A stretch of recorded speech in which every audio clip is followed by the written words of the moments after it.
नमस्कार मंडळी. पाहताय ना, बाहेरून एकदम खमंग गोल्डन ब्राऊन, आतमध्ये मसालेदार बटाट्याचा मऊसर थर, ताजी हिरवी चटणी आणि प्रत्येक घासागणिक जाणवणारी मुंबईच्या रस्त्यावरील त्या प्रसिद्ध सँडविचची चव. आज आपण हेच मुंबई स्टाईल मसाला सँडविच घरच्या घरी इतकं स्वादिष्ट बनवणार आहोत की एकदा खाल्ल्यावर बाहेरचं सँडविचच विसरून जाल. आणि सर्वात महत्त्वाचं म्हणजे ही रेसिपी एकदम सोपी आहे. घरात उपलब्ध असलेल्या साहित्यापासून आपण हा स्वादिष्ट पदार्थ बनवणार आहोत, म्हणून व्हिडिओ शेवटपर्यंत नक्की पहा. चला तर मग सुरुवात करूया आपल्या मसाला सँडविचच्या बटाट्याच्या मसाल्यापासून.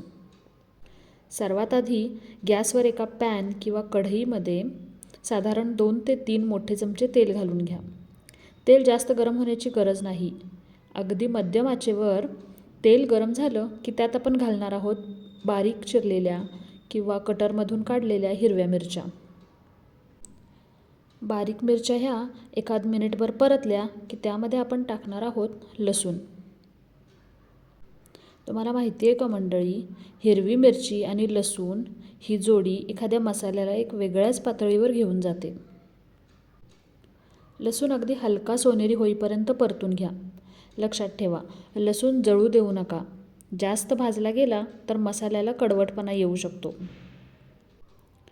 लसूण थोडासा भाजल्यानंतर आपण यामध्ये टाकली किंचित हळद, जेणेकरून मसाल्याला अगदी मस्त कलर येईल. आणि हळद थोडीशी परतली की मग त्यामध्ये उकडून थंड केलेले आणि मोठे मोठे मॅश केलेले बटाटे, कारण जेव्हा आपण हा मसाला परतू तेव्हा ते परत अजून थोडेसे बारीक होतील. बटाटा मसाल्यामध्ये मिक्स करताना त्याचे खूप मोठे मोठे तुकडे राहणार नाहीत याची काळजी घ्या, कारण जेव्हा आपण यामध्ये चवीनुसार मीठ टाकू वरून, तेव्हा ते सगळ्या मसाल्याला एकसारखं लागलं पाहिजे. जर का बटाट्याच्या मोठ्या फोडी राहिल्या तर त्या चवीला सपक लागतील. एकदा का बटाटा छान मिक्स झाला की यामध्ये भरपूर ताजी चिरलेली कोथिंबीर घाला आणि हे साहित्य सर्व व्यवस्थित मिसळून घ्या.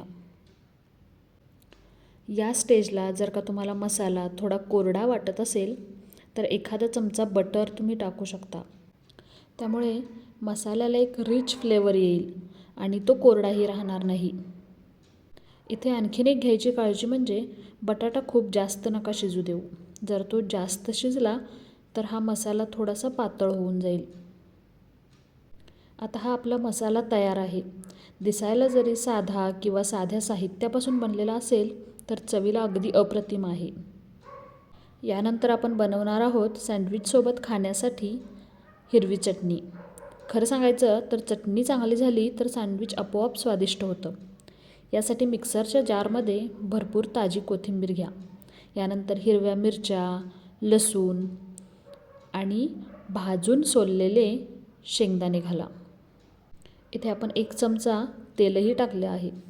शेंगदाणे आणि 1 चमचा तेल टाकण्यामागचं कारण असं की ही जी आपली चटणी असेल ती खूप जास्त पातळ होणार नाही किंवा पाणी सोडणार नाही.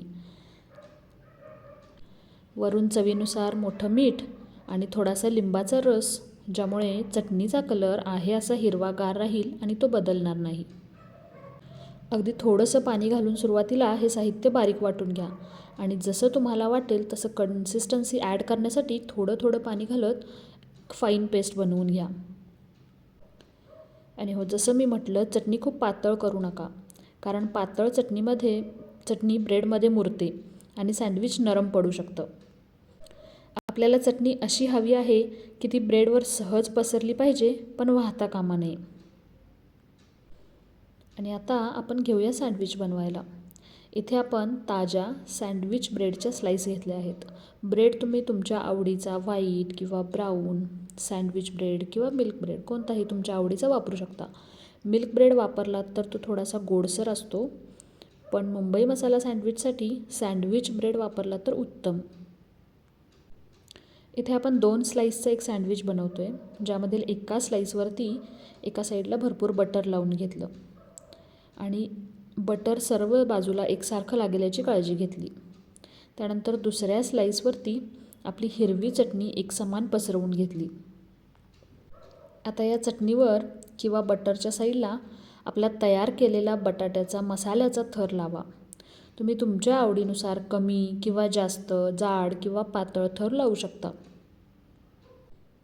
फक्त एक लक्षात ठेवा की हा मसाला पसरवताना थोडासा दाबून पसरवा, म्हणजे सँडविच कापताना किंवा खाताना तो बाहेर पडणार नाही.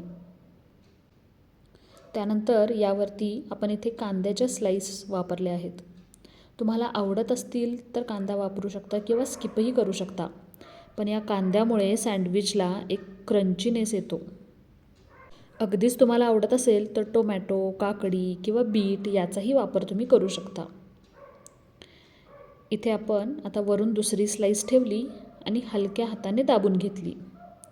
या स्लाईसच्या एका बाजूला आपण परत बटर लावून घेतो आहे. तुम्ही हे सँडविच तव्यावरती टोस्ट करताना तव्यालाही बटर लावू शकता किंवा ब्रेडच्या स्लाईसलाही बटर लावू शकता. आता हे सँडविच गॅसवरती अगदी मध्यम आचेवरती चांगलं भाजू द्या, जेणेकरून त्याला गोल्डन ब्राऊन कलर येईल. ते सर्व बाजूनी एकसारखं भाजलं जाईल आणि करपट बनणार नाही किंवा कमीही भाजलं जाणार नाही. एका बाजूने सँडविच भाजेपर्यंत आपण इथे दुसऱ्या साईडलाही बटर लावून घेतलेलं आहे. जसं आपण म्हटलं, घाई न करता एका साईडनी थोडं सँडविच भाजलं की वरती बटर लावलेली बाजू खाली करून घ्या. हळूहळू हे वरचं बटर ब्रेडमध्ये मुरतं आणि बाहेरून अगदी कुरकुरीत कवच तयार होतं. आतला मसालाही गरम होतो, चटणीचा सुवास मसाल्यामध्ये मिक्स होतो. अशाच पद्धतीने दोन्ही बाजू अगदी छान भाजून घ्या. मला सांगायची गरजही नाही पडली की हे किती कुरकुरीत बनलं आहे. आता हे आपलं तयार सँडविच सर्विंग प्लेटमध्ये घेऊन कट करून घेऊयात. पाहायचं का मंडळी, आपलं हे सँडविच कट केल्यानंतर आतून प्रत्येक थर किती आकर्षक दिसतो ते. हिरवी चटणी, मसालेदार बटाटा आणि कुरकुरीत ब्रेड यांचं हे कॉम्बिनेशन म्हणजे खवय्यांसाठी पर्वणीच आहे. गार्निशिंगसाठी वरून थोडीशी कोथिंबीर, थोडासा अजून क्रंचीपणा आवडत असेल तर बारीक शेव टाकून घ्या. तुम्हाला जर का कुरकुरीत स्नॅक, लसणाची खमंग चव, मिरचीचा हलका तिखटपणा, चटणीची ताजगी आणि टोमॅटो सॉसची ती आंबट गोड चव आवडत असेल तर हा पदार्थ तुम्हाला नक्कीच आवडेल. जर ही रेसिपी तुम्हाला आवडली असेल तर व्हिडिओला लाईक करायला अजिबात विसरू नका. आणि अशा चवदार चविष्ट रेसिपींसाठी आपल्या द ट्रू रेसिपीज चॅनलला सबस्क्राईब करायला विसरू नका. फक्त सबस्क्राईब करून चालणार नाही बरं का, बेल आयकॉनही क्लिक करा, जेणेकरून नवनवीन रेसिपी सर्वात आधी तुमच्यापर्यंत पोहोचतील.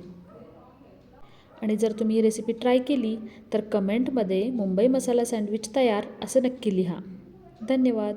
पुन्हा भेटू नवीन रेसिपीसह.